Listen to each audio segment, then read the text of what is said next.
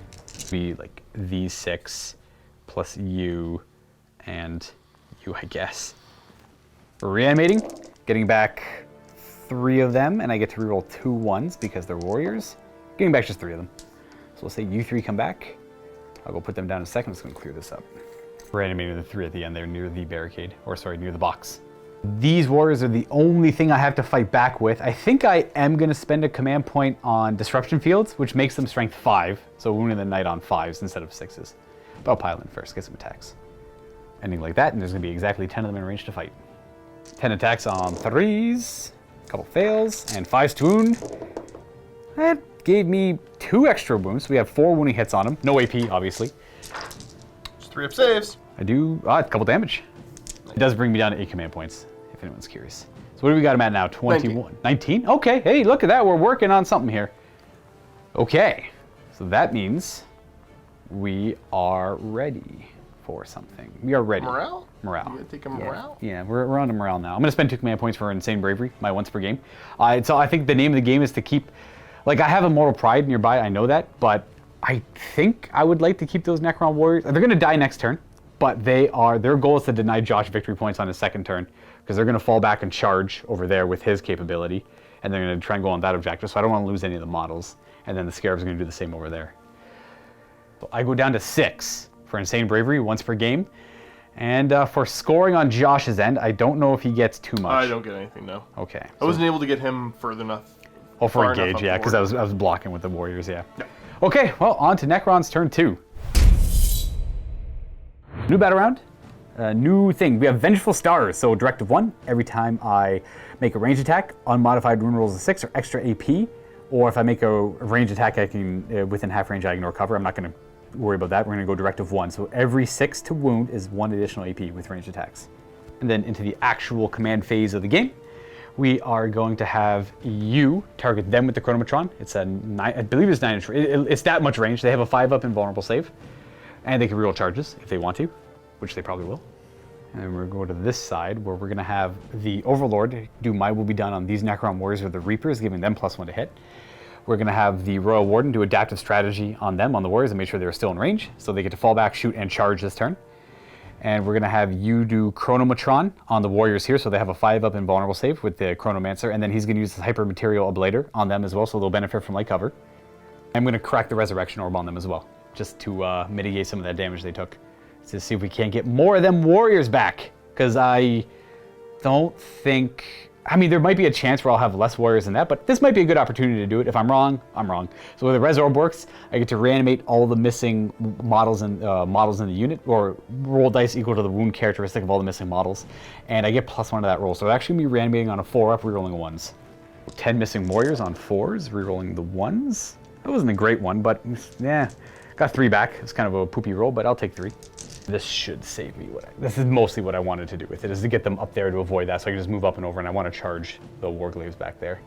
So let's have you reanimate back. Technically, you do want to go like that. There we go.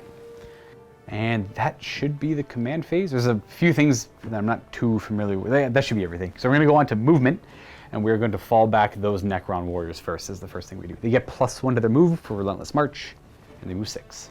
That wasn't it for the command phase. My primary points, I am on 3 objectives. I'm actually on 4 objectives, which is more than Josh. Yep. And I will be getting 15 victory points as the primary. And then move like that, climbing up and over the box.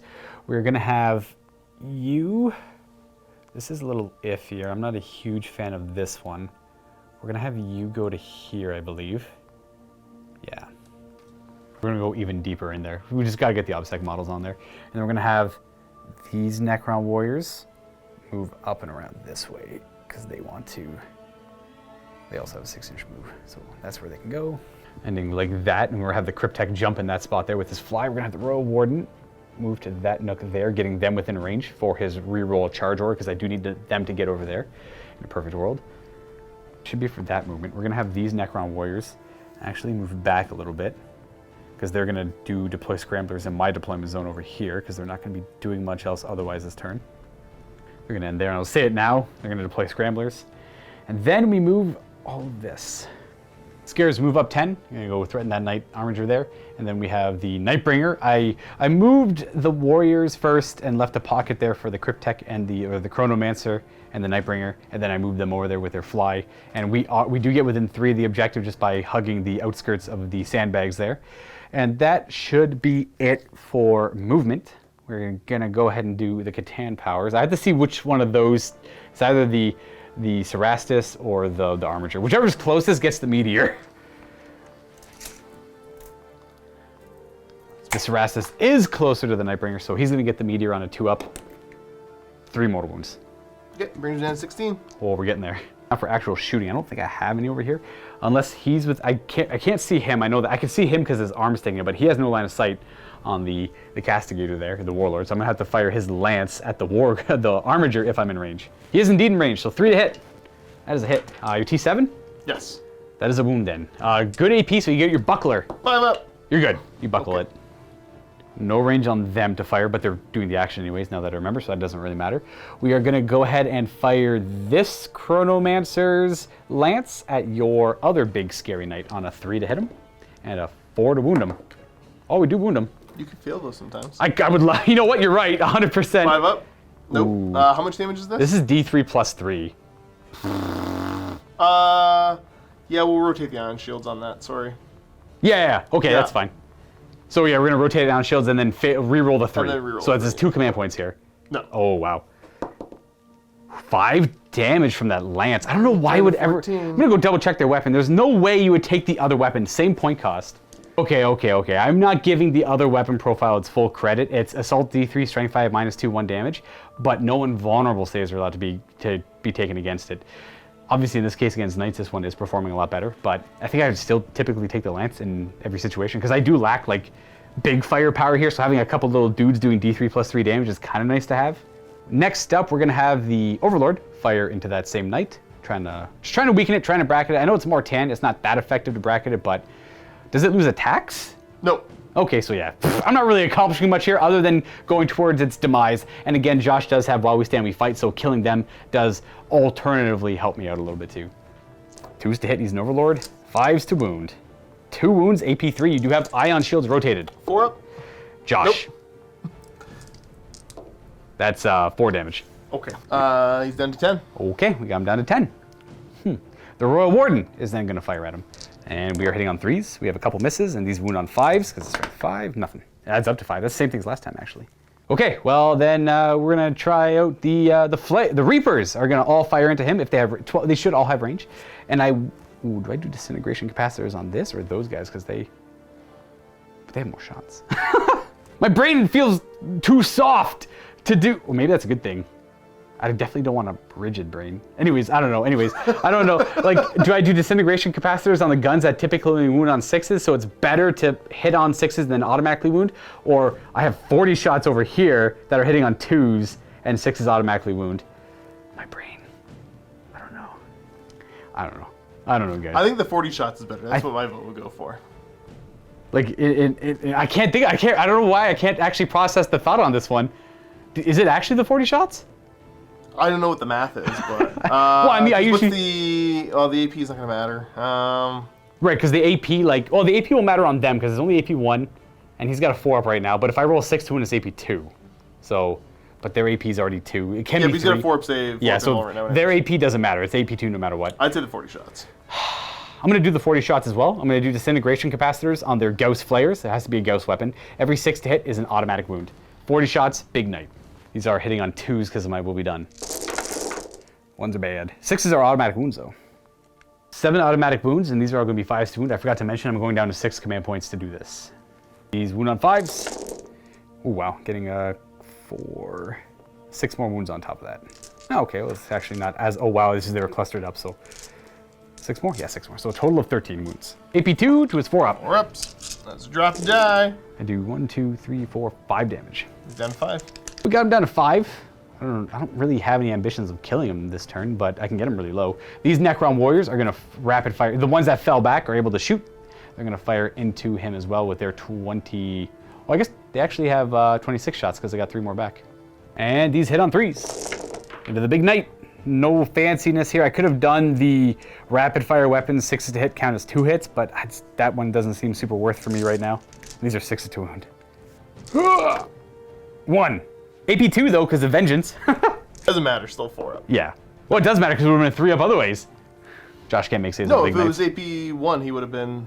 Oh, that's right. I keep thinking he's got 2 up. That guy. silly boy. That guy's got the 2 up. Yes, that's where I kept saying it Okay. earlier. Yeah, okay, there we go. That makes 1000% sense.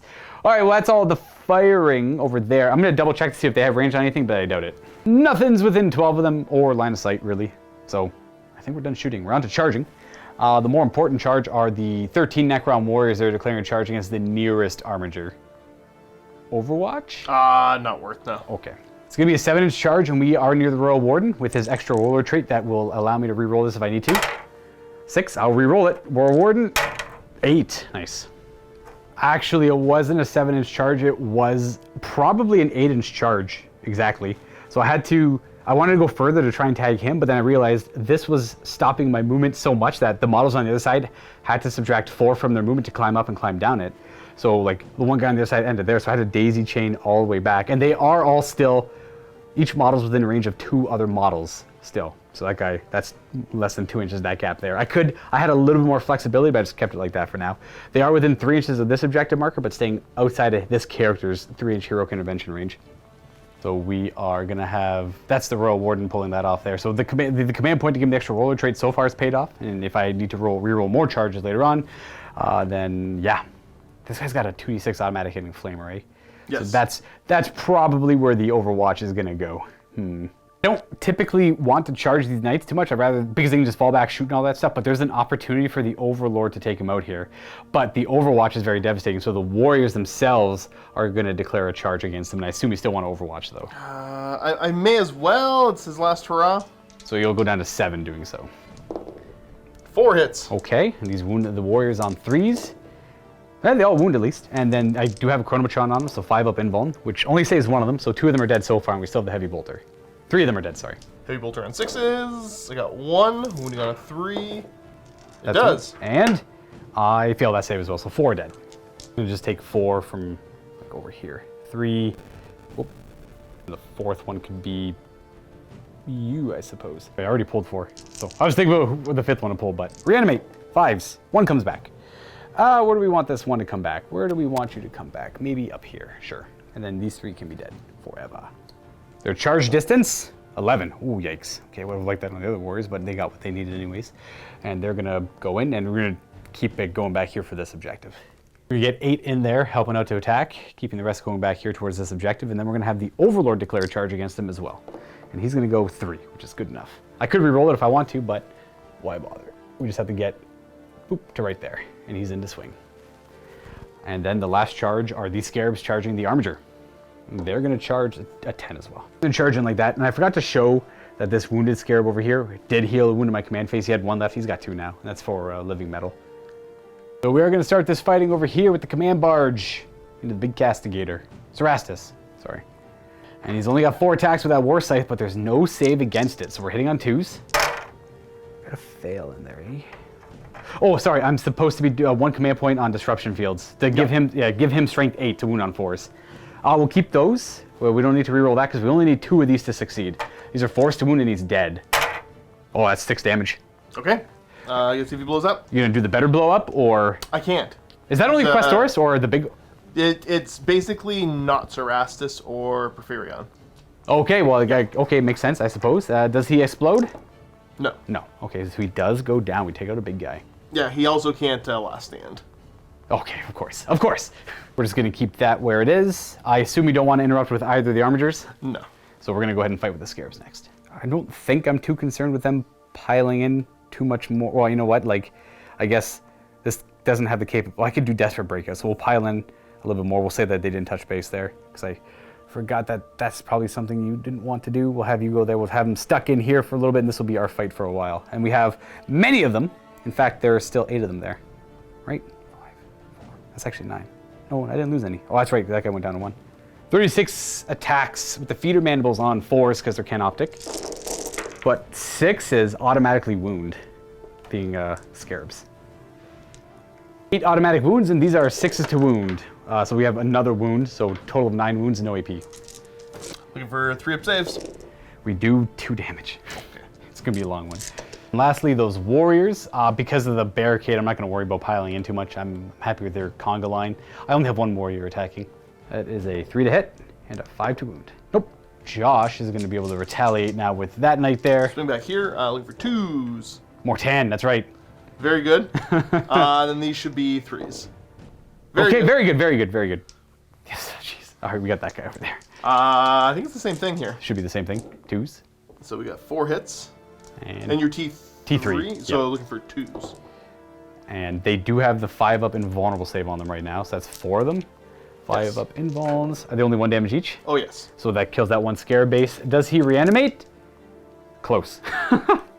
That should be the end of my turn. No morale to do, and I'm in an excellent position, like across the board.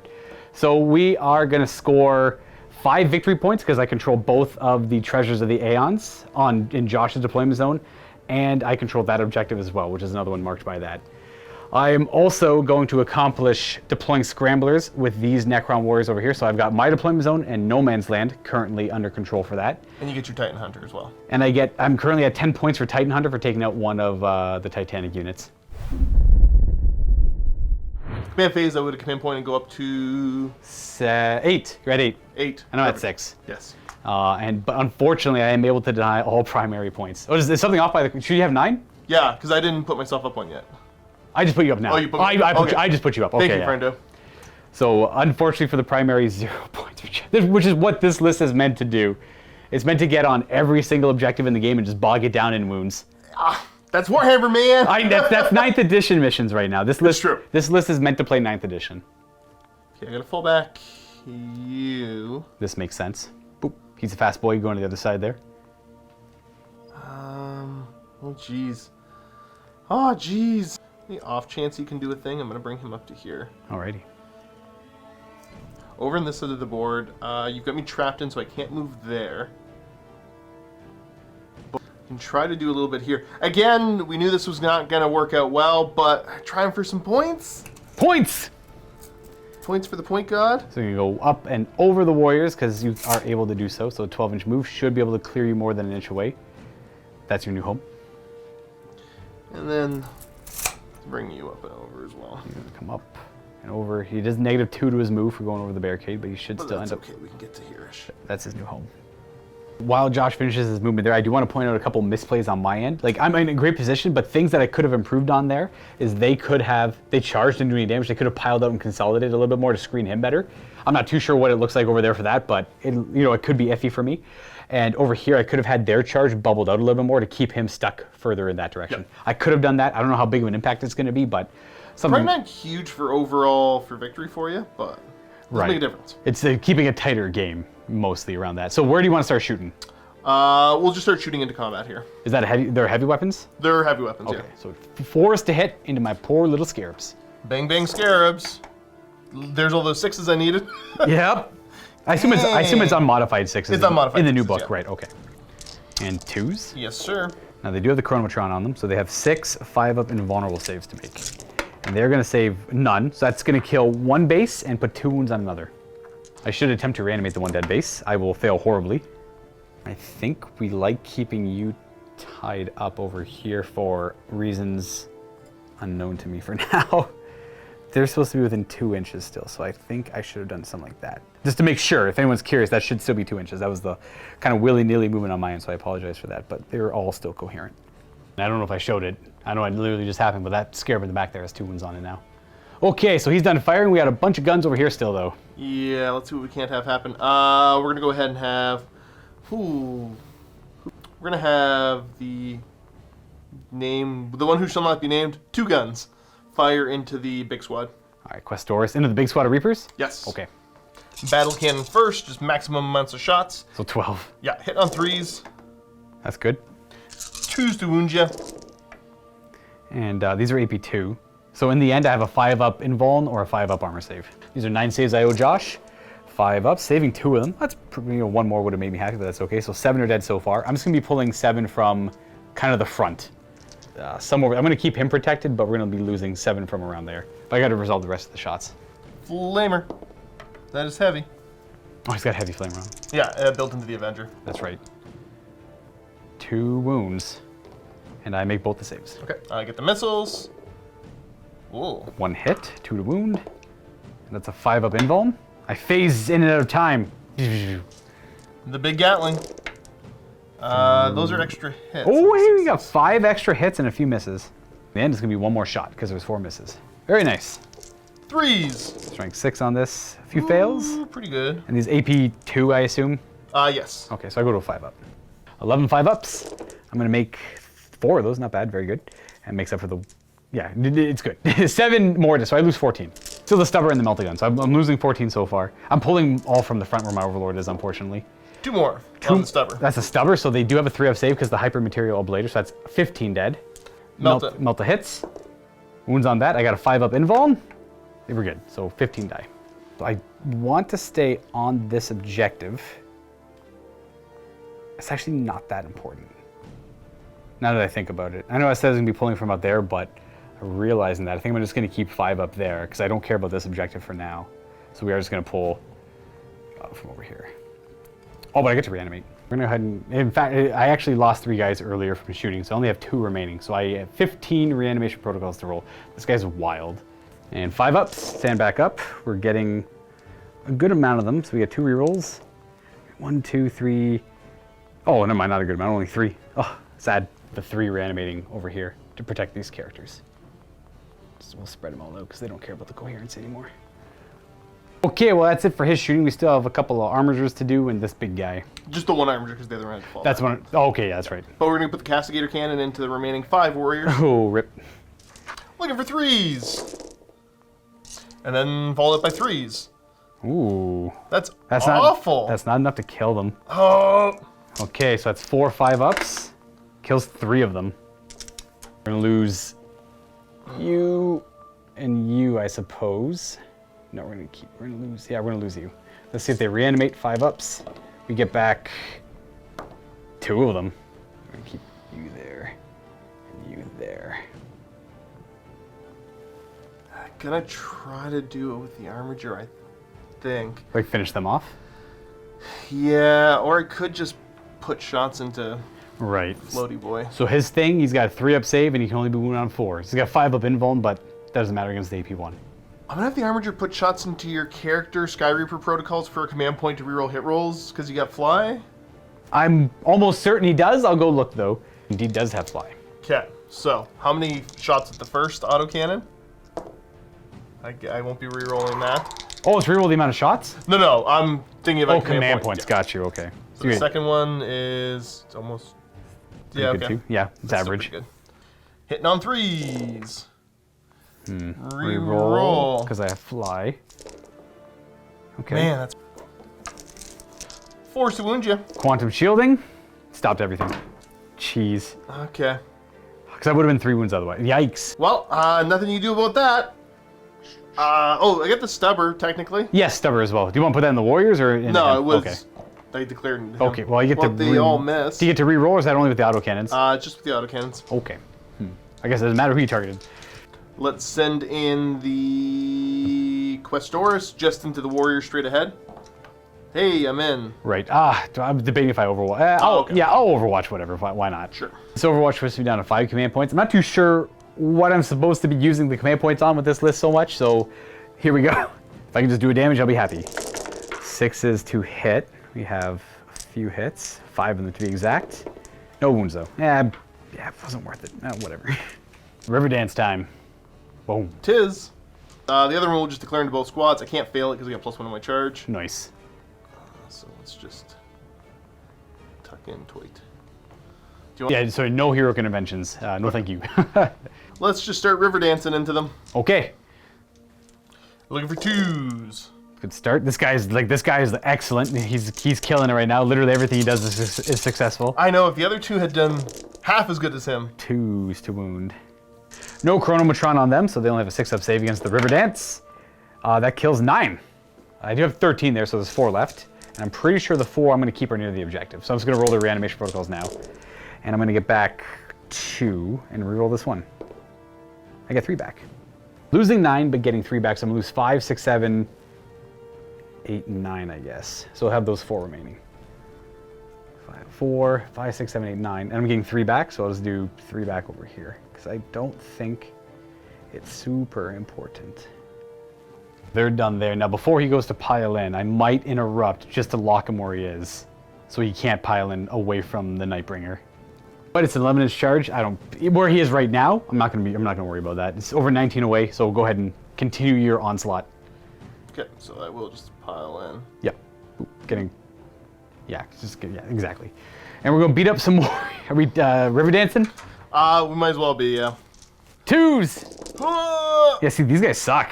Jeez. I don't know why. It's because pay to win is not a thing. Not a thing. 2s to wound, again, more, like it's almost not even, if I make 1 5-up, they're still alive. Like, I know. 5 ups. Yeah, they're only 2 die. Great. So we're gonna lose because the embalm works for all attacks, melee and shooting. So we'll lose you. Doesn't really matter. Lose you and you, I guess. Jeez, I always hit that guy. I feel bad. 5s to come back. They both come back. Like he does 0 damage. We're just gonna reanimate them over here instead. And that is it for you. So I get to retaliate. I got some Necron warriors over there. I believe I have 7.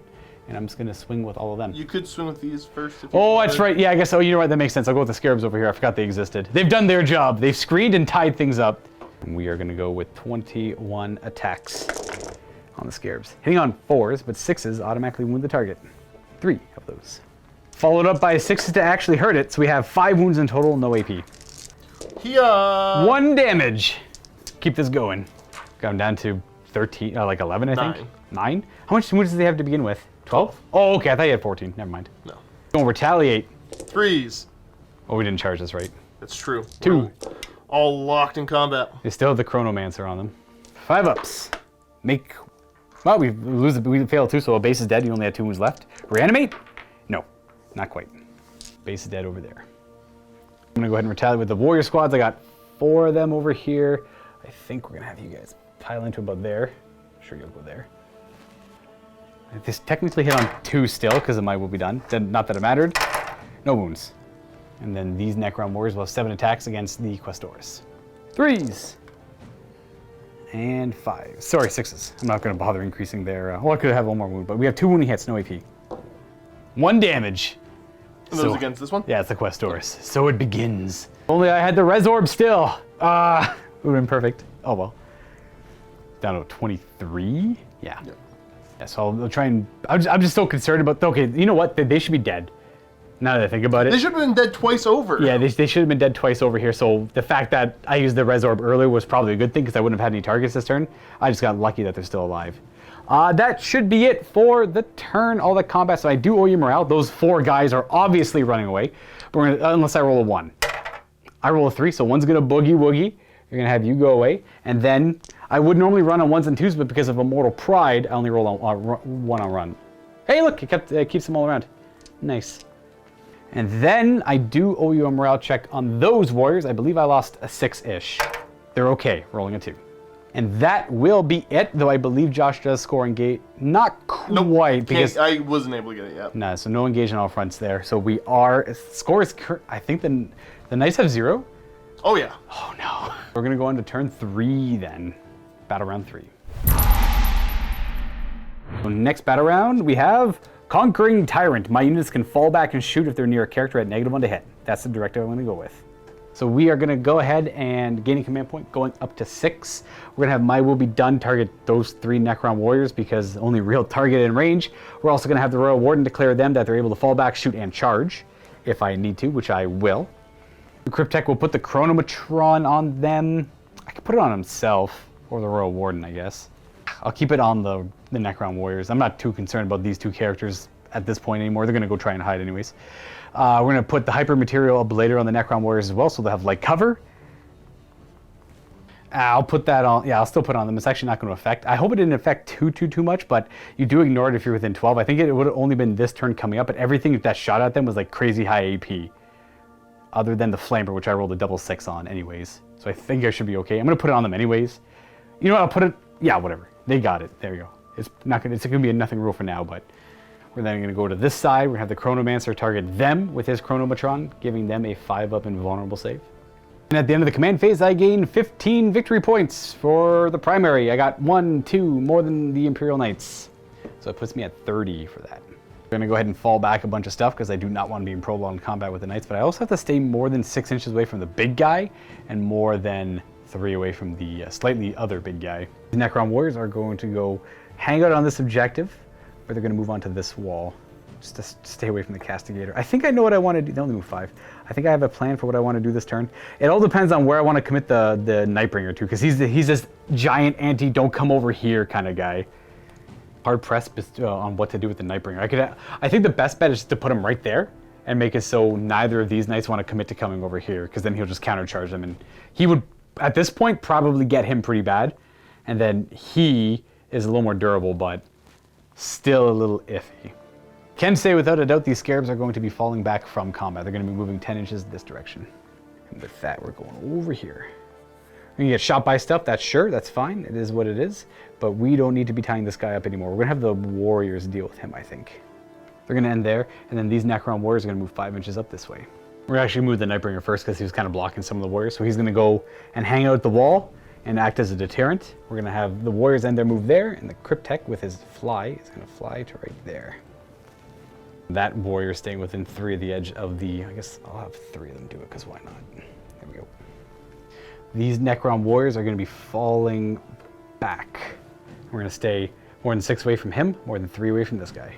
That's where they're going to end up, more than 3 away. And then these warriors are also going to fall back, but they get to move 6. And they can still shoot if I want them to. It's going to end up there. And then Ibi Sin is going to come over here as well to, I guess, beat up this guy if I can, for whatever reason. I'm coming back to over here. I don't really need these 2 characters that much anymore, but we are going to... They still have good guns, so I want to respect that. We're going to have you jump into the cover there, because that might help you out. And then you are just going to move... It's a tough call on him. He's going to move back here. There we go. Stay within the range of the objective, be able to shoot his lance if he needs to, and then pull something in this direction if I have to for whatever reason. Now, one correction I might make, I might just go ahead and advance these warriors over here just to get on the objective. Or I could have the scarabs. I'm going to correct the scarabs movement instead. Yeah, the warriors I'd rather shoot at full strength. I forgot that I should keep this objective, and the scarabs committed just a little too far. They just have to go to there instead. There we go, much better. So I get to keep all the objectives on the table, and we're going to go on to the end of the movement phase, which is the Nightbringer. He's going to throw an antimatter meter at the only visible enemy within 24, which will be the Warglaive in the back on a 2 or more. That's D3 plus 3 mortal wounds from the Nightbringer. A bigger meteor this time. That is 4 mortal wounds. Yeah, it should be 4, right? D3 plus 3? So that's 5. Yeah. That's 5. That makes more sense. So he's down to 5 wounds over there. And now we can go ahead and shoot. No, he's down to 4 wounds. Down to 4 wounds. Okay. We'll have the Cryptek fire at him. Oh, wow. That's actually no. We're going to come back to that later on. Reapers are going to fire at him first, and we'll see how many are in range. Only 8 of them are in range. I have 6 command points. That's 16 shots. No, I'm not going to worry about it. These hit on 3s. Oof. I got a bunch of 6s. I got a few 6s in there. I probably should have done the disintegrators, but it will. And then these wound on 5s. We have 2 wounding hits, AP 2. 5 of saves. Make one fail one. It's down to 3A. We're then going to go ahead with stuff over here. We're going to have the Royal Warden rapid fire into the Castigator. Would you like to rotate? What's the AP on this one? 2. And then, so that's 2, that's 3, that's 3. And then the we'll rotate. Okay. I may as well. The Royal Warden has 4 shots on 3s, a couple hits, 5s. Hey, we got a wound this time, AP 2. So 4 up invuln, 2 damage. Brings him down to 14. I don't know when he gets bracketed. I think if I do a couple more damage, he does. I believe so, yeah. We're going to have the Overlord fire into him, which is 3 shots on 2s. And 5s to wound, strength 6. 1 wound, AP 3. 4 up. Yeah, you made it. And a point of the fact that these guys got nerfed on their movement too. They're down to move 12. They move like a regular knight then? Yes. Okay. Those long legs count for naught. So not only do they not benefit from most of the stratagems, they're now in the same par of movement as the... Oh, I gotta crank you down a wound too. They start at 26 and not 27 anymore. Oh, so he's at 13. Oh, so I probably did bracket him now. But that's okay. He's still... That all still resolves normally. We're going to have the Cryptek fire at him next, I guess. Going to hit on a... is he bracketed at 13? Give me a minute. Okay, so I'm not going to put too much merit in this shot then. Hits on... Oh, he misses. Then I'm not too concerned about that. We're going to go on to this Cryptek firing at that Warglaive, though. Hits on a 3. Ooh, I will command point that down to 5 command points. Hey, we hit, and then we're going to spend a command point to automatically wound. Techno-oracular targeting. Okay. So you got a 5 up invuln save. I'll get a real book one day. No. Would you like to re-roll that? He's dead if you don't. Sure. So you're going to go... Down to 5 as well? All right, no, so he doesn't. It's D3 plus 3 damage. So he takes 6 damage. Does he explode? No. Put me down to 4 command points because I used 1 for the reroll to hit and 1 for techno-oracular targeting, which is automatic wound, and then he does blow up. Josh is down to 5 for the reroll there. And by blow up, I mean he dies. Now, what if I wounded normally? I would have wounded anyways. Anyway, it's a safer bet. That will bring it to wow, I have warriors to fire still. Those 3 warriors with the Reapers are going to fire backwards into this Castigator. Yeah, still the Castigator. He's a little more important to do damage to. So we're hitting him on 2s because it might will be done. And they can fall back and shoot because of the Royal Warden. And then these will wound on 5s. 2, AP2. Got 4 ups.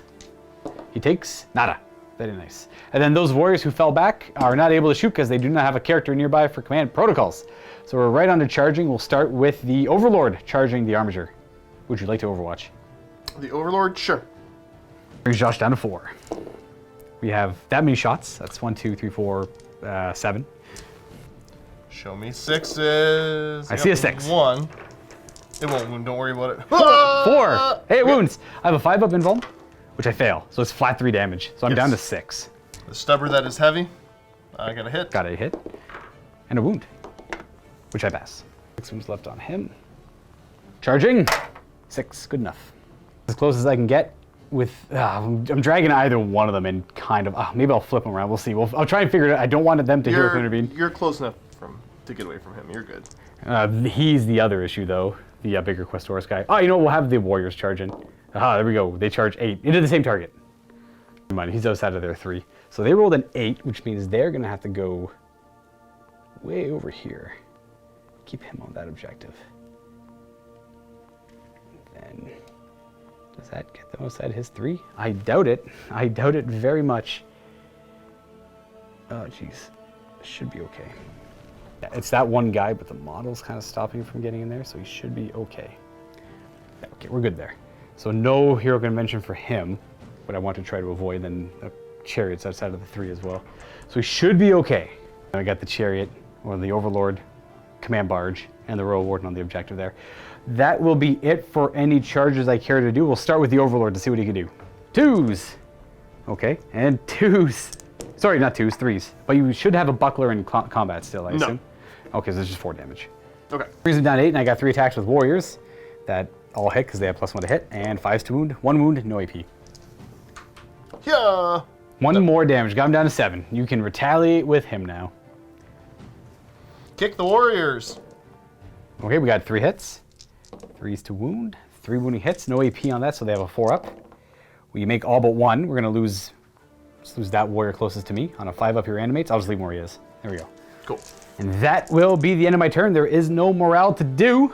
I am on the 3 Treasure of the Aeon objectives, though, which means I'm getting another 5 victory points for that and putting me at 13 for that secondary. 12, I think. 12 is correct. 12 is correct, not 13. Oh, don't go getting greedy. It's true. It's very true. Okay, Josh. I get a command point and back up to 5. I might be able to get it on the board this turn. You should be able to. Should be able to. Should be able to get on the board this turn. All right, so no points for the primary. No, I won't be able to, actually. Just get engaged on all fronts. No, you killed him. I killed him! Oh my gosh. Yeah. The Necron list is really doing exactly what I wanted to do, and Josh has got some bad die rolls for his bigger guys. There's been some rough. Minus the Questoris guy. He's been doing exceptional, but it's not making up. It's not making up for the 2 other guys failing. So goodbye, Cryptek. But maybe. We always have resurrection protocols. Oh, The Armiger in the back is leaving this combat. You're going to say no thank you? Goodbye. Way over here. This Armiger is going to come over this way. This Questoris will just come back over to here. Oh, man. I'm going to feel bad because I don't think my Nightbreaker is going to do anything all game. Well, no. Combat-wise. He's not actually going to do anything. I think if you played that other list, this would have been a tighter game. Because yeah, that would have been aggressive. He would have been more. Yeah, he's a little too scary. I can't throw away a Knight of Turn to him. Actually, yeah, we're gonna start shooting with the Castigator. Oh yeah, bring it on. I realize you still got character protection. I'm gonna put how many wounds to the Royal Warden? 4. Okay, let's try to kill a Royal Warden. Well, he does not have resurrection protocols available to him. He's not a noble, so if he's dead, he's dead. Hitting him on 4s. Yep. That's Erasmus Knight in a nutshell. Why is it 4s? Oh, he's bracketed. Yeah. Sure. I don't know what to tell you. Like, it's so bad. He's T5, so he's still winning on 3s. Yep. Okay, there you go. 2 AP2. I do have a 2-up save and cover there. So I fail 1, make 1. He's got 2 wounds left. Okay. 2 wounds remaining on him as he, I guess, refuses to die. This armor just going to go. He's going to shoot into 3 warriors with the idea if I can kill something, you'll lose the character protection. As long as, yeah. Kill one of them. I gotta kill one of them. That's all you gotta do. Stubber. Good start. And, yep. We do fail once, so that's 1 dead warrior so far. We have the autocannon still, Oh. which is near max shots. So you can't see that too well, glare. 3s. Whew. Okay. And 3s. Come on. Well, there's still 1 dead. They do have a 3-up save because of the hyper material ablator, which they fail. So I got 1 warrior left so far. To the 2 that are dying, I'll see if they reanimate. Double 1s, re-rolling. Both come back. So he does. What? There's still 3 protecting him. I'm gonna keep them where they are, folks. I don't know what to tell you. I've never wanted just to concede a game more in my life. It's like silly. Oh heavens. All right. So kind of frustrated, but let's work with this. We're gonna have the missiles target the Cryptek. He's got no Luka, sir. This is not the guy with the weird arcana. The Melt-A-Gun into the Warden. Which is over there. Okay. He also does not have any Luka, sir on him. We'll put the Battle Cannon into these 3 and the Avenger into this bunch. All right. Bring it on. Missiles. Poor Cryptek. Got a couple hits on him. All right. Probably 2s to wound. Do I bother command pointing this one? No. All right. Well, I don't believe, he definitely does not have any cover over there. Is AP, I assume 3 or is it 2? I think this one's only 2. I fail my save anyways. Okay. So D6 damage. You need 4 more. He's got 1. He's got 1 wound left, which is not what Josh wants. I'll command point that. Oh no. You got him. All right, so you're down a command point. You're down to 4. Cryptek is dead. Now the question is, do I Resurrection Protocol him to force the Castigator to charge him? I don't know if it would force it, because he might be able just to turn sideways and attack both. That's the idea. You could turn sideways and just attack both. He could definitely attack both because of the defense line terrain. Just let him die. No, this is okay. We're going to let him die. We're going to let him die. I want to potentially give Josh more movement than he already has. Melt-A-Gun. Hits. Wounds on it. 3. That's a wound. -4. I have a 2-up save and cover. 6 up. We are probably dead. 2 wounds left. He's dead. He's not a noble. He's dead for good. Turns out my right flank isn't that strong against an entire army of knights. Battle cannon. This is into the 3 Necron warriors. It's going to be 3 shots. Very good. Everything's going to have to hit. Everything's going to have to wound. Okay, it's a good start. 2s to wound. Bad follow-up. No rerolls available. They're going to live. We have both failed, so they're dead. Reanimates. No, we got 1 warrior left. Still a stubborn heavy flamer. I forgot So about. we'll do the Stubber. 2 hits. Nope. No wounds. Okay, heavy flamer. Oh, it's a good start. 3s to wound.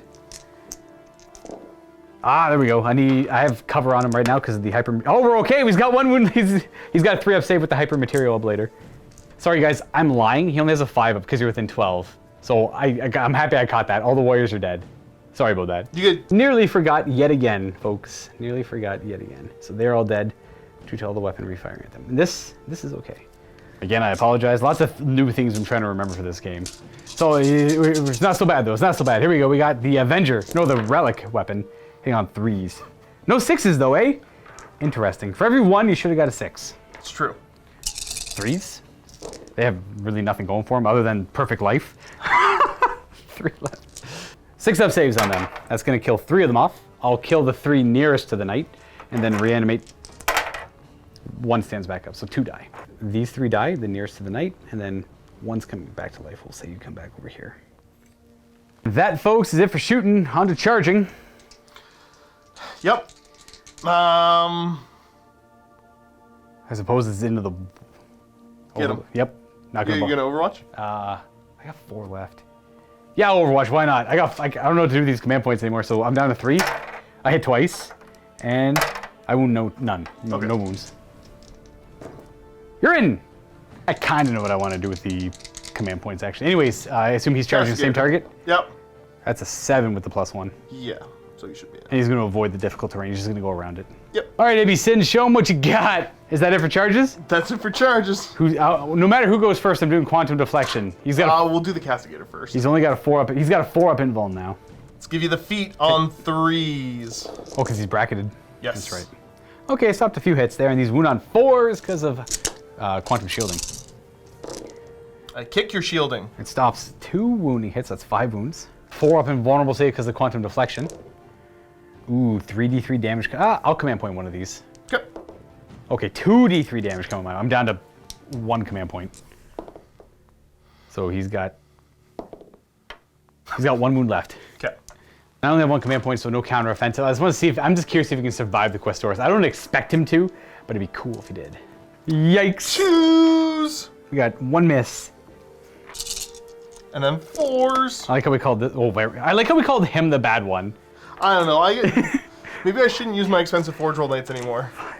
That's 10 saves. This guy is amazing. Bam. Pretty good roll though, but he's still dead.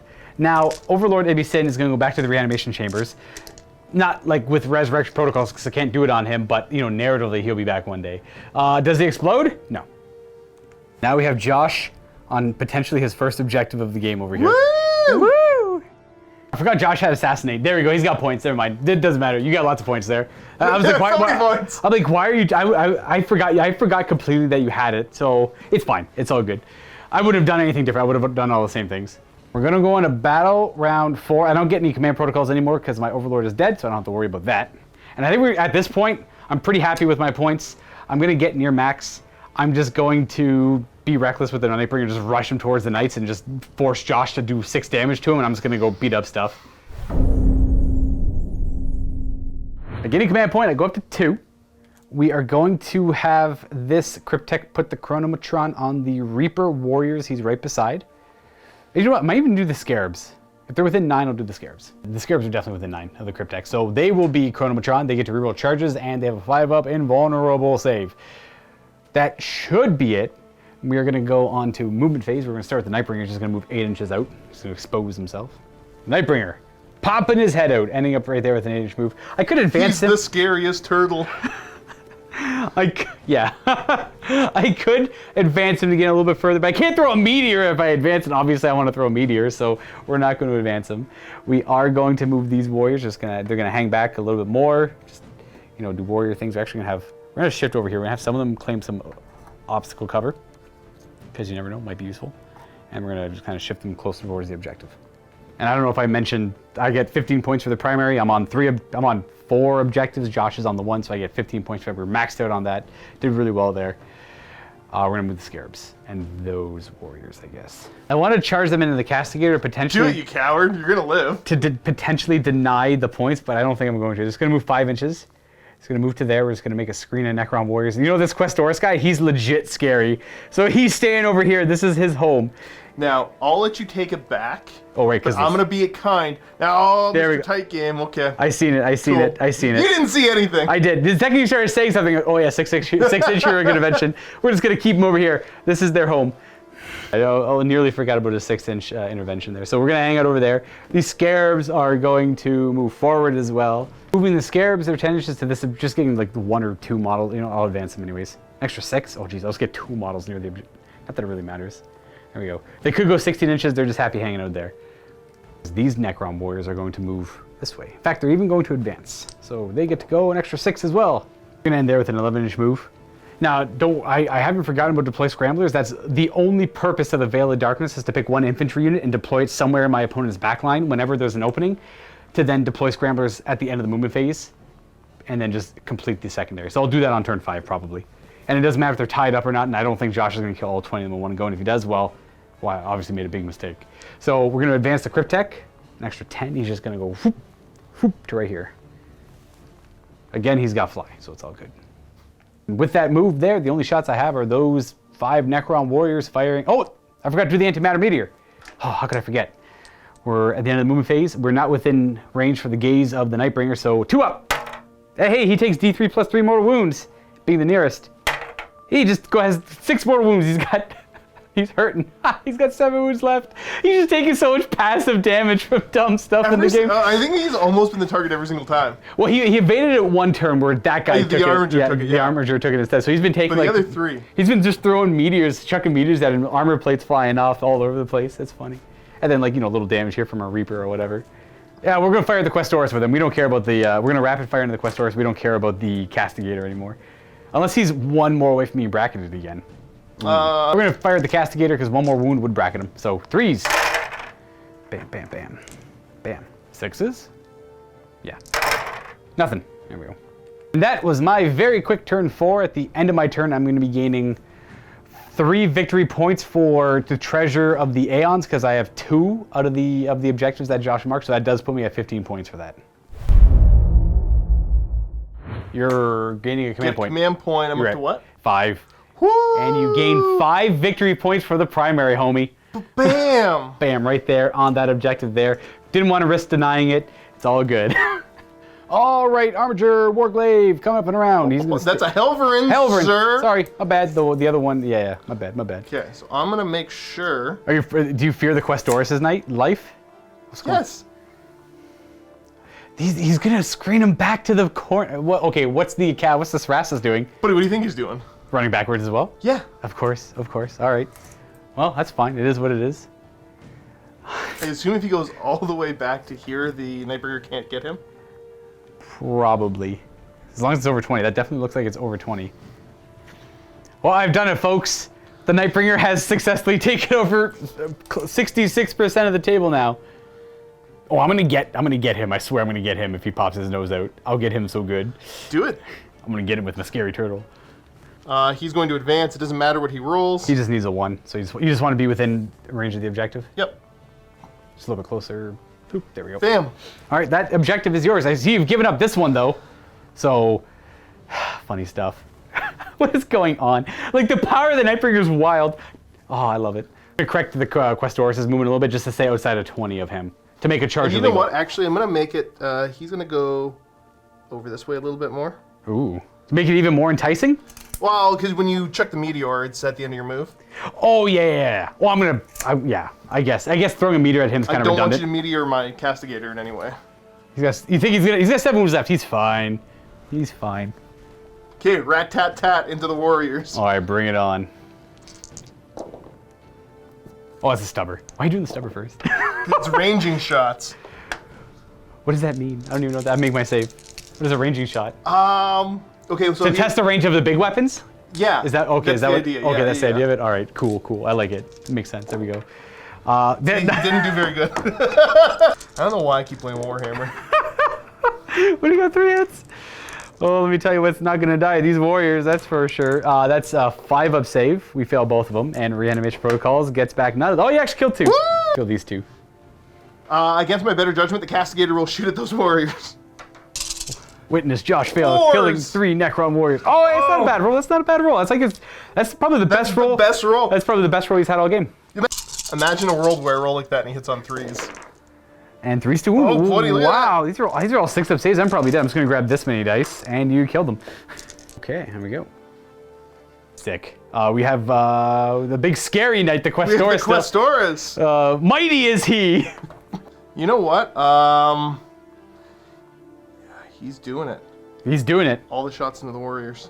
He's gonna try and kill 20 warriors. I respect it. Yep. Battle of Cannon. Boom, 3s to hit. That's average-ish, off by 1, but okay. And 2s to wound. Indeed, sir. And these are AP2? Yes. So I have 5-up saves either way. And by 5-up saves either way, I mean some of them are in cover, but I'm just gonna use the Chronometron 5-up invuln and then allocate wounds afterwards. So I make 3 so far. So 4 dead Necron warriors. I'm gonna be pulling from the middle area, so like over there where I'm pointing. This will do it properly for everyone watching there. 4 dead, there we go. The Avenger, which has to spike like crazy. Hey, you got equal 6s and 1s, eh? Look at that. Oh, yeah, actually, exactly. 4 6s and 4 1s, nice. So those all hit instead. 3s to wound there, bud. Oh, jeez. Not bad. 7 8. 5-up invuln. We're gonna lose 3 4, so 4 are gonna die, and I'll be pulling again from over here. All you're doing is helping me deploy scramblers. I was gonna get it anyways, but there was the chance if I spiked the dice really high, I could kill the squad off. Right. And deny the scramblers. Absolutely. Missiles. Okay, 1 miss. 2s. 5 up. Kill the guy. 1 more dies. Stubber. 2 wounding hits. I make 1 fail 1. You die. Forgot to mention the heavy flamers obviously into the scarabs, only thing in range with and the 12 the melt-a-gun goes there. Oh yeah, the melt-a-gun. Do the melt-a-gun first. Yeah, I may as well do the melt-a-gun first. He hits. Doesn't wound. Womp womp. Command point! Down to 4. Hey! Yeah. D6 damage. I don't have any save on them. Not enough. Got 1 scarab not on the objective at 2 wounds left. Flamer's got 1 shot, so the scarab's gonna be fine. It doesn't even wound. Scarab over here got hit by that devastating melta shot and down to 2 wounds. He's done firing. I get to reanimate some warriors. I lost 10 Necron warriors, so we're gonna gain 6 back. Oh, reroll 1. Oh, reroll the 2 ones. Okay, yeah, we only lose 4. What a wild concept. Look at this. Bam, bam, bam, bam. Josh doesn't want to charge because he doesn't want to get closer to the Nightbringer. So that will be the end of Josh's turn. I can't fail a morale over here because I only lost 4 of them in the end. And for scoring, Josh gets... Don't get any points. Points? Points aren't for knights. Let's go on to turn 5 for the Necrons. It's a super easy... we'll do some cool Nightbringer shenanigans, and then that's pretty much it. All right, so turn 5 for the Necrons. I go up to 3 command points. He's going to do the Chronometron on those warriors over there. That should be it. A Living Metal. We're going to heal the wound on a Scarab over there. He's going to go up to 3 wounds. And we're going to go on to movement, where we're going to have the Nightbringer start this off. Aid's going to take him right to that hazard strip. And some smoke with him. And from the Nightbringer, these guys could move on to that objective over there. That's not important. That doesn't matter. I'm going to do this in style. So this is the intended purpose of the Veil of Darkness. Like, I could just move everything over here and then deploy Scramblers, but he's going to pick in the movement phase before the reinforcement step, and certainly before the end of the movement phase, he's going to pick himself and a unit up, and they're going to redeploy anywhere on the table more than 9 inches away from enemies. We're just going to go ahead and we're going to go in this corner. This corner is their home now. Bam. That doesn't matter. Whatever. This is going to go over here. This is me moving less models. So you pretty much pick him up, and then the unit, and they all show up around him. Hey, look at this. Look how cool we are now. Bam, Veil of Darkness there. It doesn't matter if I'm on the objective or not. Nothing matters. So we are gonna Veil there. So at the end of the movement phase, I'll technically not. Actually, yeah, we are there now. Technically not. I gotta move the Scarabs, but they're gonna declare to deploy Scramblers in Josh's deployment zone. The Scarabs are gonna move to right here. They're gonna go charge a knight. Yeah, they're gonna charge a knight real good. Stay an inch away. Look at it. Don't want to cheat. Don't want to be a cheater now. Bam. All right, Mr. Nightbringer, end of the movement phase. Let's do your powers. I can actually do the gaze of the Nightbringer now. So we're going to be targeting this guy with that. And the way this works is I roll 3 dice. Every 4 up, he suffers D3 mortal wounds. So he's going to take D3 mortal wounds. He takes 2 mortal wounds down to 5. And then we're going to summon a meteor and throw it at him as well. 2 up. And D3. Or sorry, flat 3. It's just 3 mortal wounds. He's down to 2. Nice. Good job, Nightbringer. We're going to spend a command point, I think. Let me go look. For fun. We're going to spend a command point on dimensional destabilization. After I use the Catan power, I can immediately roll a d6 and use the corresponding number. And even if I've already used it again, I can do it. So I rolled a 4. I could use that Catan power. Cosmic Fire! Every enemy unit within 9 inches takes D3 mortal wounds on a 4-up. It's just him. Hey! He's not dead. He's got 1 wound left. Alrighty, we're on to the charge phase. We're going to charge him. Would you like to Overwatch? Let me measure something. Josh will Overwatch because this is a potential to knock him down 3 wounds and then finish him off on Josh's turn, getting vengeance on the Nightbringer. Ranging shots? Ranging shots, of course. They all miss. No, we've got your range, though. Look out. That, not well. He's too close. The range is close. Oh, womp womp. All right, and I charge 4. So we are within 5 inches there, so we're gonna go ahead and end that charge about there, get within an inch, and then the Scarabs will charge that armature over there. And they will charge 6. And they are there. We're gonna go ahead and fight first with the Nightbringer because that's way cooler. 6 attacks with the Entropic Blow, hitting on 2s. Got a miss, and these are strength 14, so 2s to wound. And these are -4 AP, so no armor save, and no invulnerable saves allowed against them either. Does he blow up? No. He didn't. How much? D6 damage per 12, 13, 14. It's only 19 damage. Got him, folks. We got him, and I'm going to taunt. Bam. There we go. And I assume you don't want a counteroffensive against the Scarabs? No. Okay, so the Scarabs are going to attack next. They are 6 bases there. And then these are hitting on 4s. 6 is automatically wound. We got 4 of those. Oh, dropped a die, and these wound on 5s. Or 5s? Yeah, 6s. Nothing. 4 wounds on that armature. I do 2 damage. Very swinging back. 2s, nice. 2s? He doesn't have an AP, does he? No. 6. I take 3 damage and lose a base. And that base should have 3 wounds left on it, so does it reanimate? No. So thank you. And then that, friends, is the end of my turn. Thus, the end of the game for Necrons. The Knights will have 1 more turn at the bottom of round 5. Okay. Over to my turn. You get a command point, you're up to 4? Yep. Falling back. My turn's over. Okay, fair. Because, yeah, there's no point in doing anything else right now. Right, so the other reason Josh kept them back so much is because while we stand, we fight. As long as they're alive, Josh gets 5 points per model that's alive. Now, I was able to kill the one Cerastus Knight earlier, which denied some points there, and gave me Titan Hunters. But so that's the end of the whole turn, essentially, and you score... At the end of you'll get 10 points for them still being alive. So we're going to go ahead and calculate the score, let you guys know what that is, and we're going to jump into a post-game. Thank you so much for watching this battle rep. Now remember, Luke and I are going to play another game in the Mini Wargaming Vault where I'm going to try combat-heavy Raven Guard list up against Sea of Metal in a Necron list, 2,000 point game. Now, if you're not already a Vault member, you can click the link below. Get yourself a 7-day free trial to watch that game.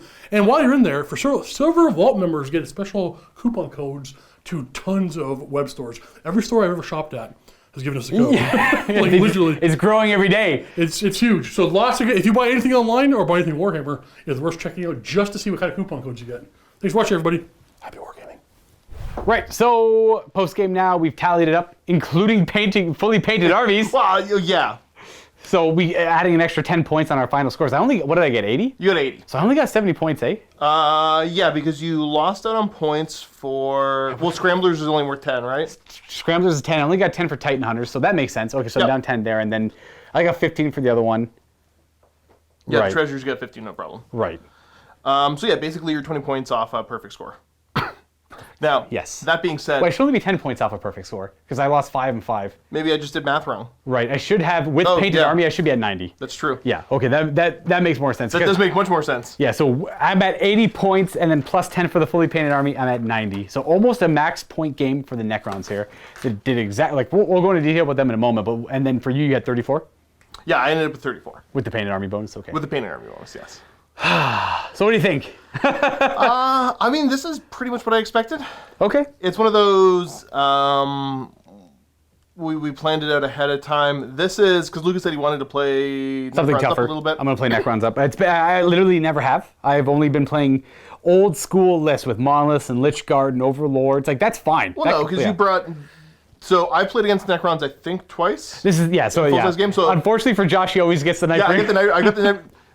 He's like Catacross, where Luka doesn't bring him, but only against me. I swear, I think I played like 4 games of the Necrons without him in it, and then it was just been Matt. It's literally been Matt, Steve. That makes sense. That makes sense. Well, you can't. Just so you know, I'm as the studio manager. I'm giving you permission. You can use him against them if you want. I will. I absolutely will. Do not worry. I'm just teasing a bit.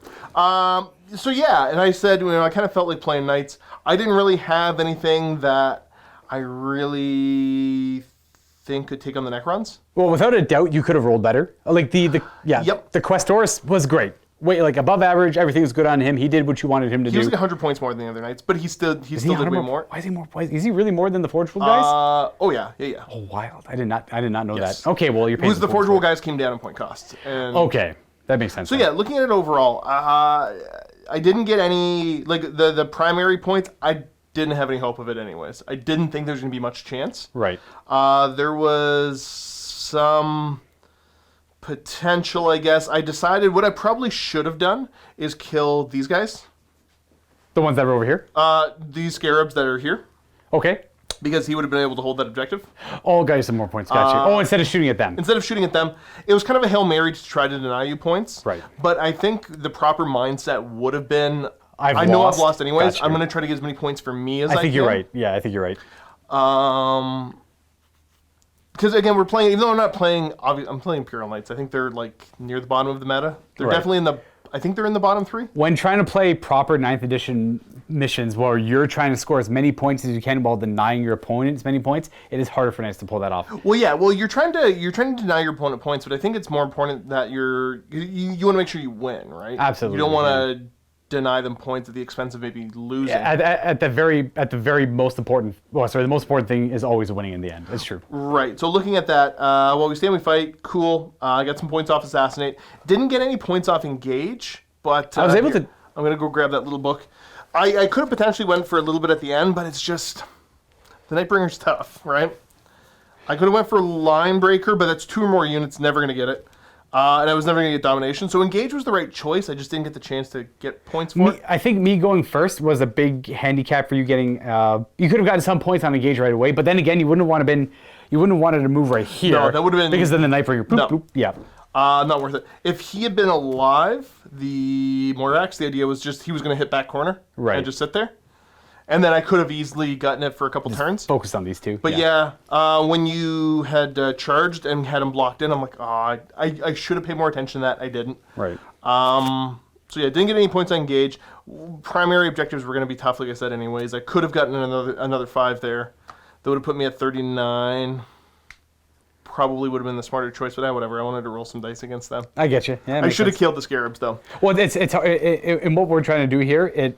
In this game, this was supposed to be a competitive game. Like the mindset is get as many points as you want, as you can. But the same idea, like it doesn't matter after the game is over. It's not like it's contributing anything. So I understand why you would want to do that. Yeah, well, I think this was a bit of an experiment for me to try to find a way to make it more interesting. To say, right. Well, okay, I'm not going to bring like a try-hard competitive list. Sure. Yeah. I can play something that's more fun, but because I would bring something like this to a tournament just for fun. Oh, you could probably would get demolished. You could have a ton of fun. Like you killed a bunch of my stuff. I lost nearly over half my army. Yeah, and I think against certain armies that this would do okay. I could be because there's always some other low tier guys that show up. I could beat up them a little bit.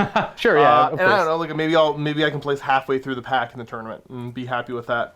So the idea was to try to play with a competitive mindset with a completely not competitive army.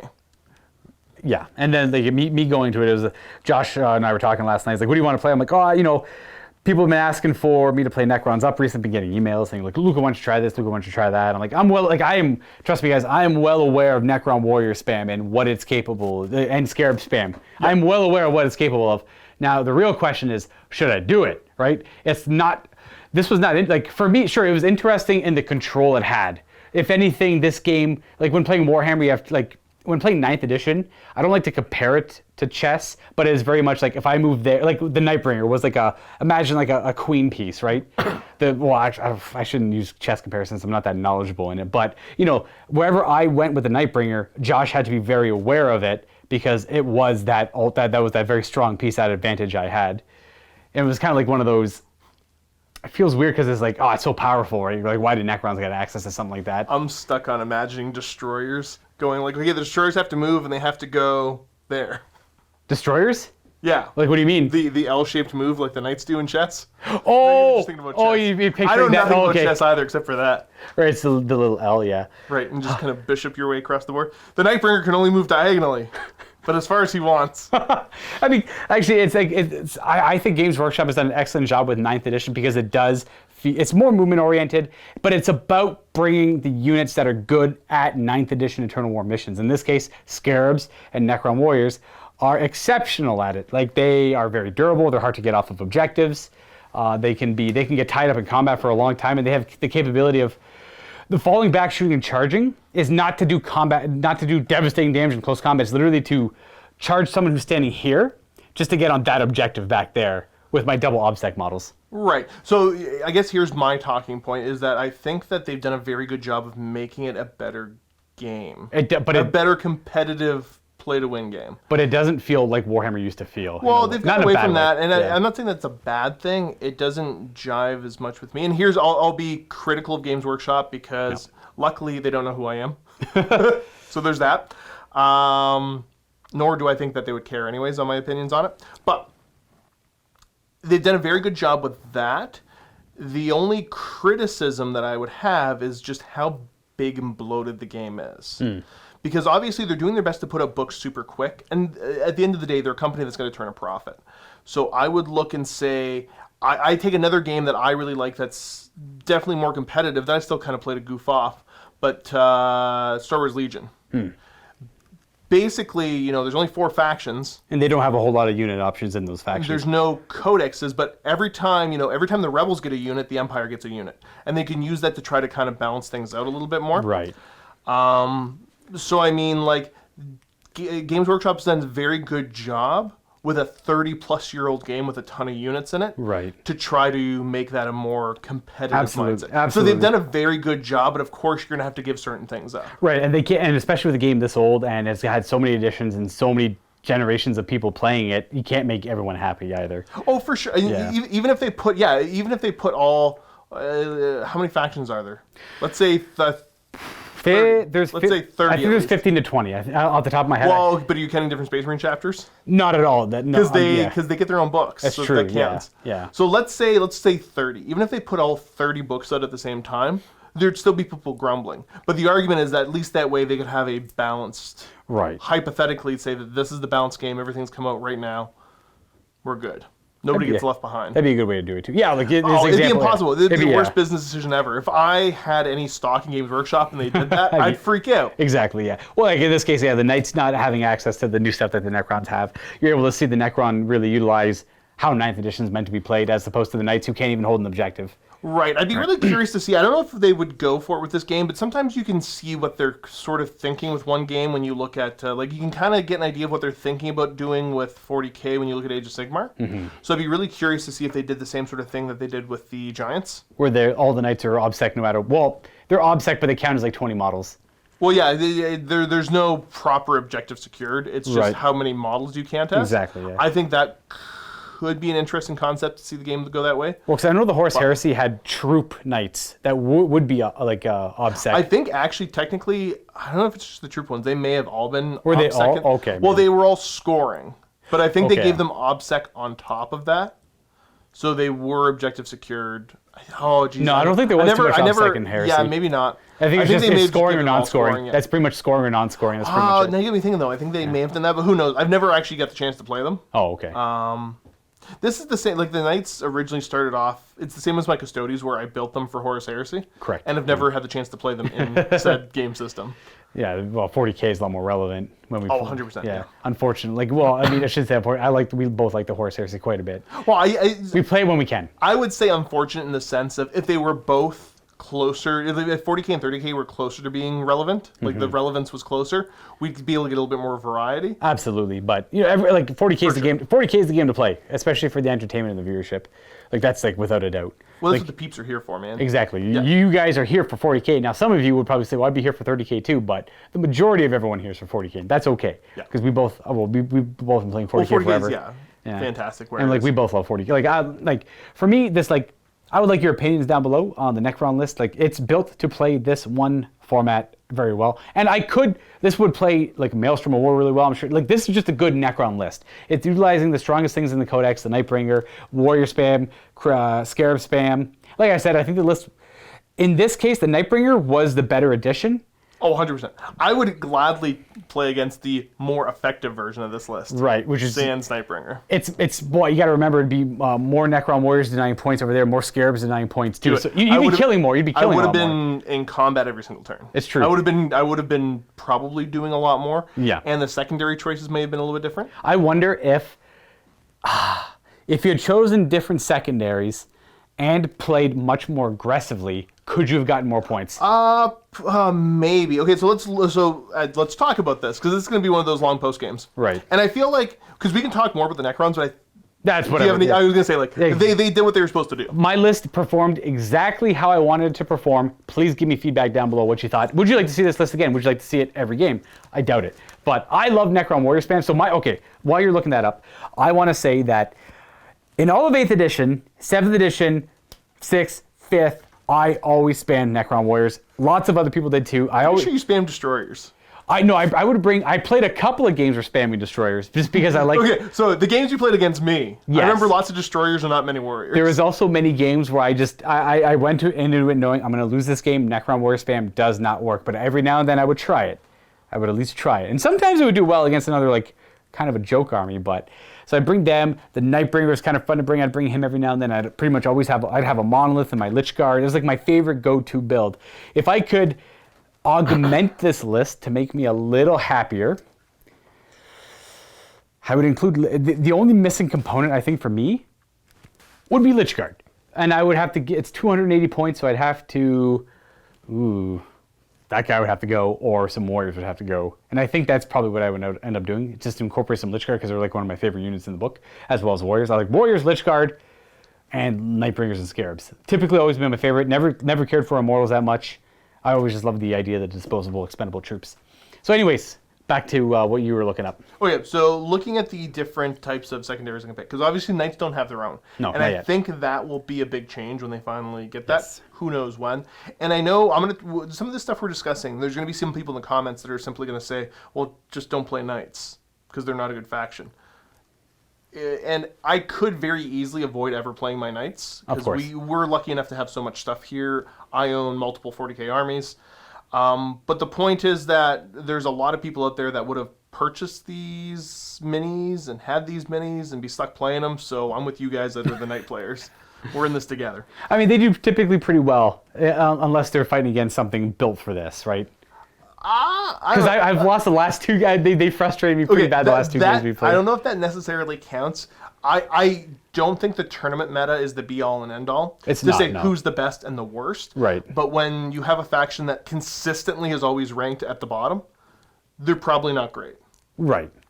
So I'll say that. You know, maybe they win a tournament once in a while. I've never seen it. I'd be really curious on the list. I bet it's not House Mortan. Looking at Battlefield Supremacy, so I got Engage in all fronts, which is what I picked, and then Linebreaker Domination.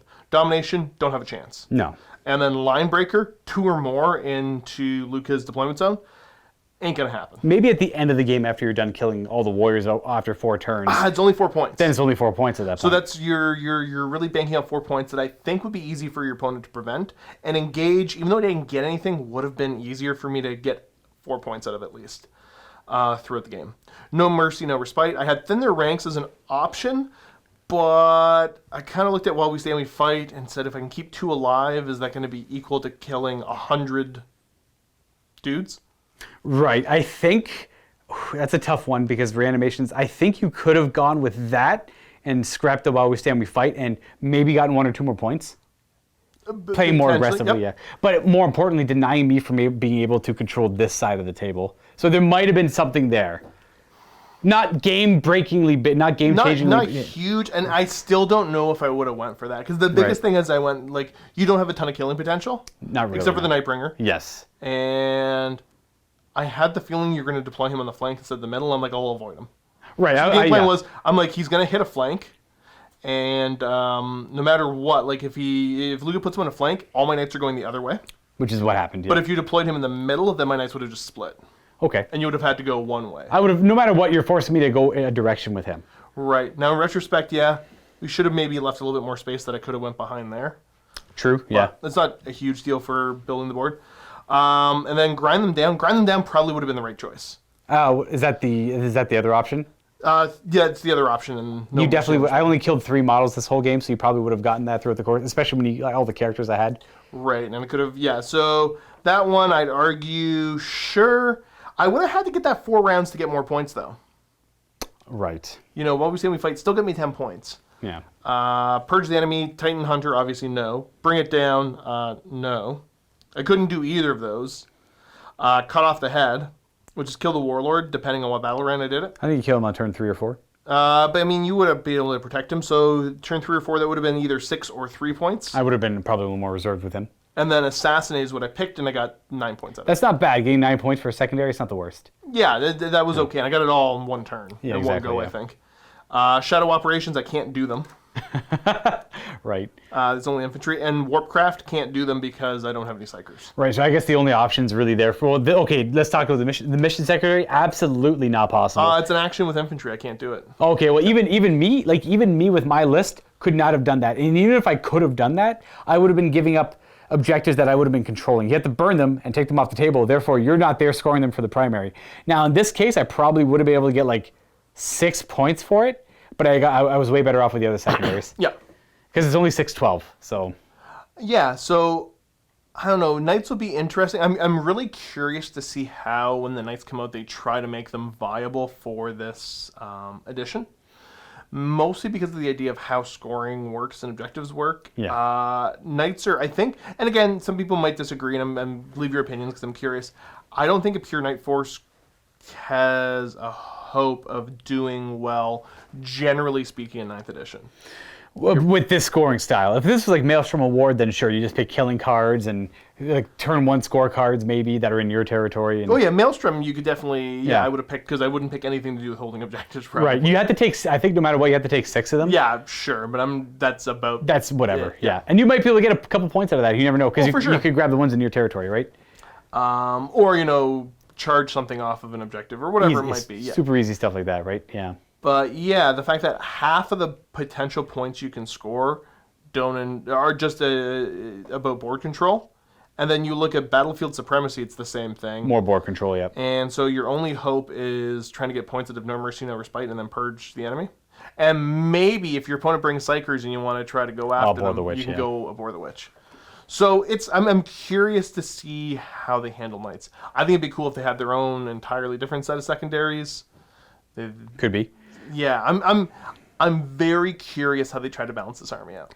I have my reserves about it because I don't like Knights. I don't typically like them just because they do have such high killing potential. So if they had high scoring potential too, it might be too frustrating for me to play against. I like that their biggest weakness is they can't score, but it's a little too harsh. I will agree. Oh, well, it just means you can't win games. That's true. Well, Yeah. you can, but It's a struggle. It's a super big struggle. it relies on your opponent to play Death Guard and just have a bad day twice.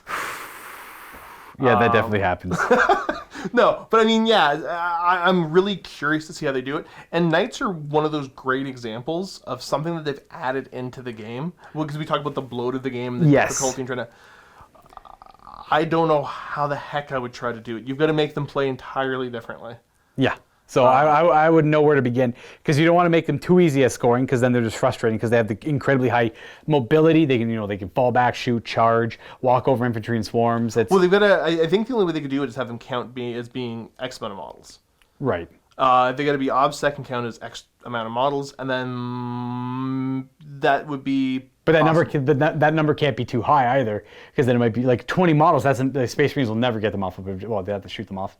But like Necrons, these guys count as 2 models per, so it'd be no problem for them. So maybe in that case, sure. I think depending on how they write the rest of the books, if you make them worth 15 models, Sure. I'm super. This is all speculation. I'm super curious to see what they do. So I still have fun playing them, but I can't go. I can't go into the mindset of thinking I'm actually going to potentially win games. Okay, well, the battery's about to die for us here, so I'm going to have to unfortunately cut it soon. But I don't want to cut Josh off there. I feel bad, but I don't want it to abruptly end either. So, yes, I agree. I say the battery's about to die, then I immediately start a ramble. Regardless... Luckily, we get a new battery, so we can continue on for probably about another 2 hours. So let's do this. If we want to. Jump. Jeez. Yeah, it was just this game did show off the Knights' biggest weakness is that they can't score. They can hit like trucks. They can kill a lot of stuff. But in the end, they struggle at the only thing that really matters. Holding objectives. Holding objectives. Yeah.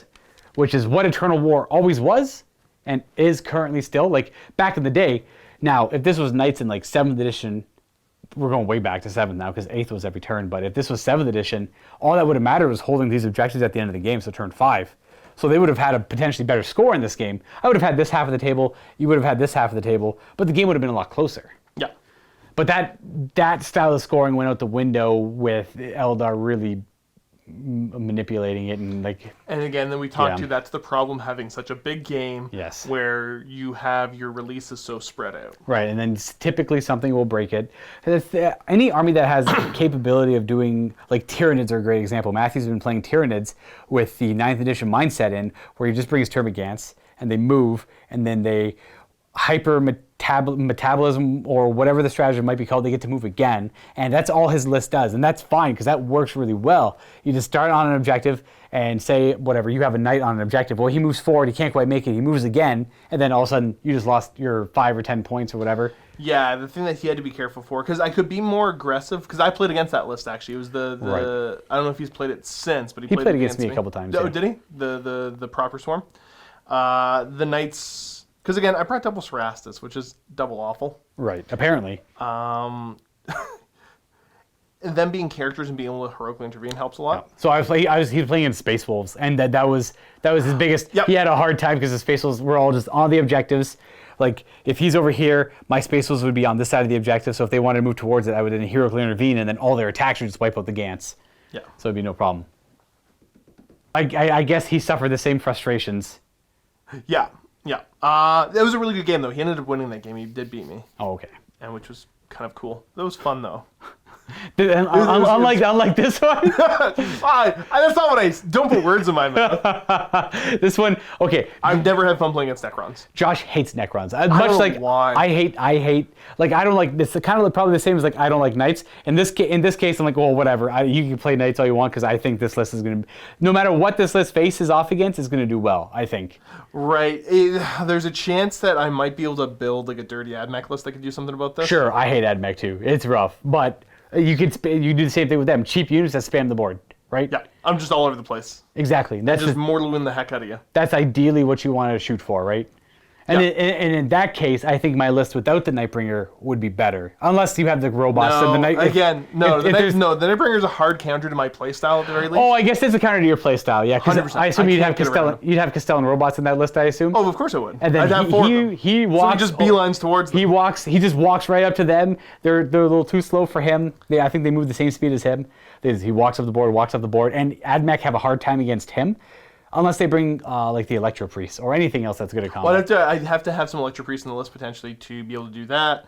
I might have to have some stuff that can Overwatch half decent. Right. I'd have to bring in stuff to deal with them. Yeah, exactly. I could potentially, if I might be able to, if I was smart, mess with the Cerberus Raiders.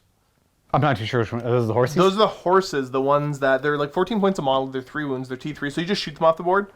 But they've got a stratagem that when you go to charge them, they can make a 12-inch move instead. Right, Of okay. overwatching. Like, you don't pay to overwatch, it's just, they're not allowed to overwatch. You block with them. You move 12. Yeah. I played against them for the first time with Colin the other day in an incursion, and they were kind of hilarious. There's definitely some potential. I need to get like 30 more.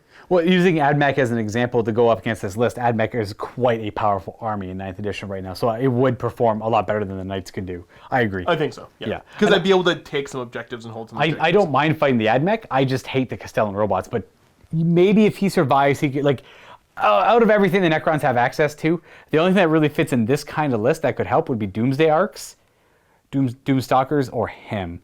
And I don't know, they're all about the same points cost, because I think like 2 Doomsday Arcs are about the same cost as him. 3 Doomstalkers, like two or three Doomstalkers are a little bit more than him, like 450 instead of his 350.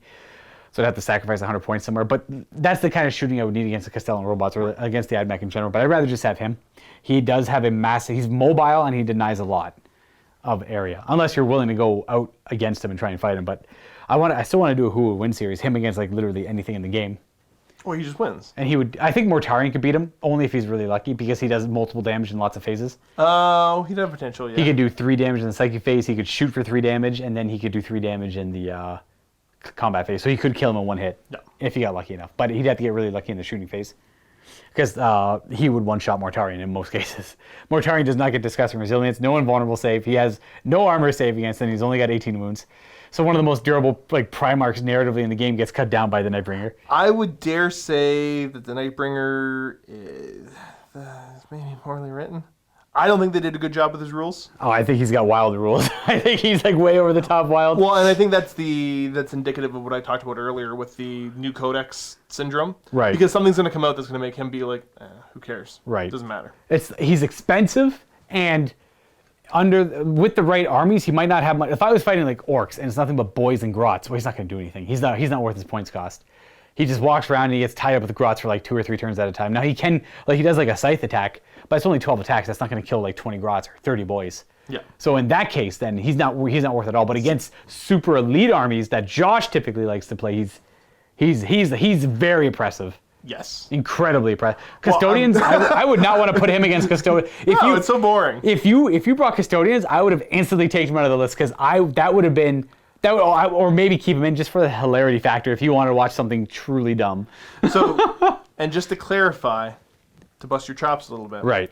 He's super oppressive against the armies I like to play. Absolutely. So to be fair, Steve has specifically requested not to play against him every time we went to go play a game. Oh. Because Wait, we can do that?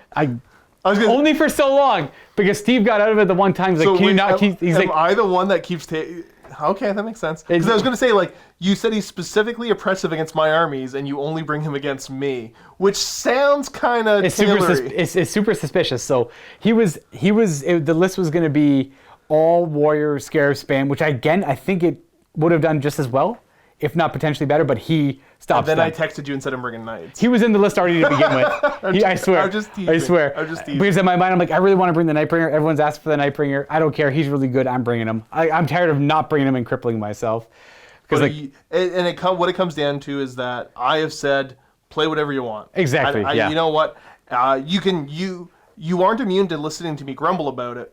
But I'm not going to blackball anything. That's right. Just silly. It's not like Steve's telling me I can't bring him. Steve's playing like the mechanized, like Gorkanaut, Morkanaut, Gazgul, Thraka. He's like really big orcs, really big orc things. And he's like, if you bring him, I will do nothing in the game. So I just want to try this list out before you bring him. I know. No, I get it exactly. It's the same. It's the exact same situation. Like imagine Gazgul's like 200 and something points. He just kills Gazgul in one hit. I know. It's it literally ignores his crush rule. You know what the best counter to a Nightbringer is? Another Nightbringer. And that being said, there's been, as much as I like to tease, there's been plenty of times where I've had an army where like I really want to show this off. I really want to try this out. Mm-hmm. Do you mind not bringing the hard counter to it so we can see how it does? Right. So I do the same thing. I think we all joke and I bug, but we've all been in that situation. And like I have been playing a lot of like narrative Necron lists where people send in how they want their list to play, and nothing against those lists, but literally, and I have the same mentality. It's like I very much bring whatever you want. And every time I've brought one of these narrative lists, it's been a hard counter to the dynasty traits I pick. So there's been a couple times I took Rad Wreath for the narrative, which is -1 toughness to infantry, and I played against Steve both times, and he was playing orcs. He hates infantry orcs for some reason. He only brings the mech stuff. So my Rad Wreath did nothing both times, and that kind of sucked. Well, you brought the narrative list against the Scions, but the Scions are Scions. So. But at that same time, it was Scions, and I had Doomstalkers, which are typically pretty good, so I was able to show off some stuff there. And the other time was I was playing a Dynasty that got a bonus to their saving throw against 1 damage weapons. I was playing against Matt's Tyranids, only 2 damage across the board, 2 damage or more. So I didn't even get to rule against him, so it was a little rough. So I was getting a little frustrated with that. I'm like, you know what? My Ur Dynasty, which is a mock on the obvious best choices for the dynastic traits in the circumstances of Awakening, I just needed some narrative behind it. Like, I do have a narrative behind it, but like I'm still going to use the best stuff I could possibly use, because sometimes you just want to win. Or you want to try your best to win, I suppose. I'm not saying those traits are an automatic win, but they perform very well. No matter what you're playing against, you will be able to use them. Yeah. And I guess that's the end of my rant there. And we've already gone like 30-minute post game probably at this point. So that's what people are here for. There's like 3 people left watching, and my voice is I'm slowly losing it. Those guys are the absolute champs. I am slowly losing it over here. So I'm going to sign off here. I got nothing else to add other than new Nightbook will probably help them quite a bit. And Necrons are looking good right now, but wait to see eventually when the other codexes come out, because they probably will fall under the shadow of them, and which is usually the case, which is fine. It is what it is. That's Warhammer. That's what we're used to. See you guys next time. Happy wargaming. Mm-hmm.